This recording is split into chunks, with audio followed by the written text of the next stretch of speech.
This lemon cookie is delicious. Ben, that's not a cookie. What? But it says lemon on it. Wouldn't it be a lemon cookie? No, Ben, it's a dual zone cymbal. You know, for drums, it's not a lemon cookie. What? A dual zone cymbal? You gotta check this out now. Let's go.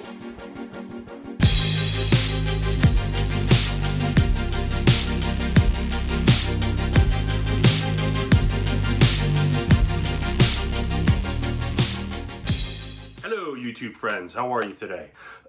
Did you just buy a Roland SPD-SX multipad or a SPD-SX SE, the red one, and you are bummed to find out that maybe it's not doing everything you'd like it to do?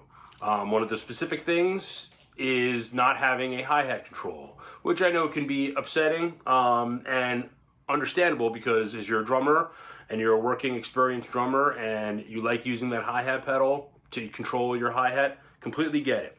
However, if you've been playing for a number of years and you kind of know how things work, you don't necessarily need one. And so I'm going to show you today that we have some options to help you through that. So namely what we have is a multi-zone cymbal, a dual zone cymbal actually, that's going to enable us to have an open and closed hi-hat without using a pedal. So what I have with me today is a Lemon 9-inch dual zone splash cymbal, it's actually called, but it's dual zone, so it's this nice little tiny cymbal, looks like a cookie, and it allows you to play the bow and the edge different sounds.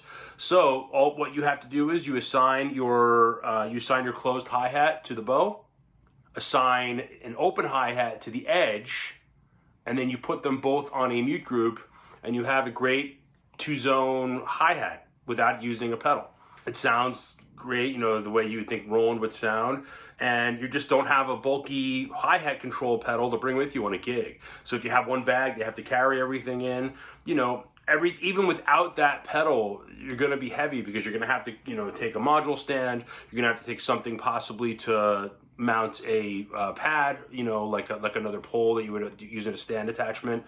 You know, not to mention the module itself and any, you know, extraneous stuff that you have. It's going to add up, you know, in terms of weight. So not the biggest deal in the world. Most people use a truck to kind of haul things in or whatever, but you know, to have less stuff and less things, you're already going to be dealing with lots of wires. You know, if you've been dealing with electric drums, you know that there's not really any way around the wires in a more portable section. So that's probably coming down the line where we're going to see pads where you don't need wires and things are going to be wireless with the release of the WDE set and, you know, the other things that are coming.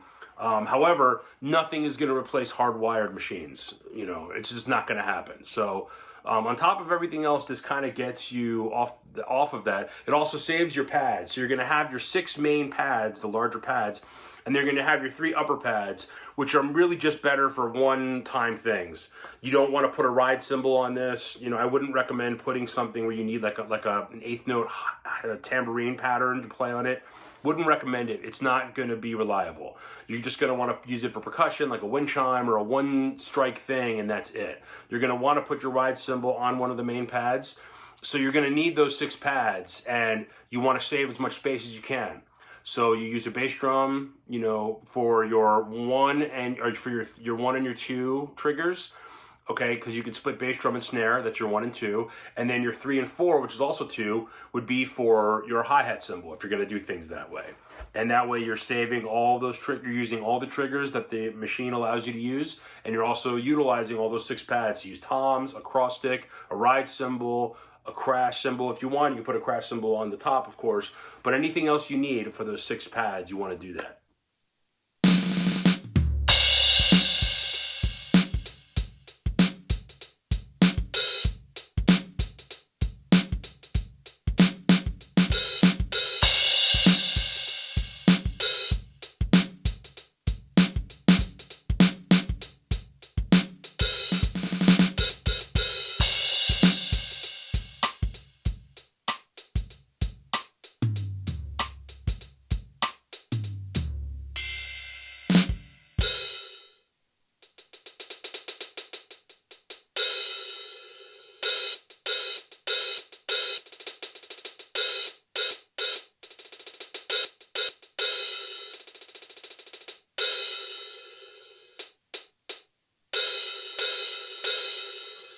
works pretty good, I think. The Roland is going to be my portable option to go and gig with, and I'm going to keep my Alesis Strike multipad as my main because I like the sounds a lot. I like the fact that there is a hi-hat controller for it. And I love that the Roland is just reliable and super easy to use. And I probably could use it as the main machine, but, you know, I'm still into my, you know, Alesis Strike multipad. And I would absolutely recommend, if you have the resources, try to get 2 pads or 2 different ones, you know, and so that way you can kind of mix and match and learn more about this stuff if you can. Anyway, hope the video was enjoyable. Thanks so much, guys. Have a great day.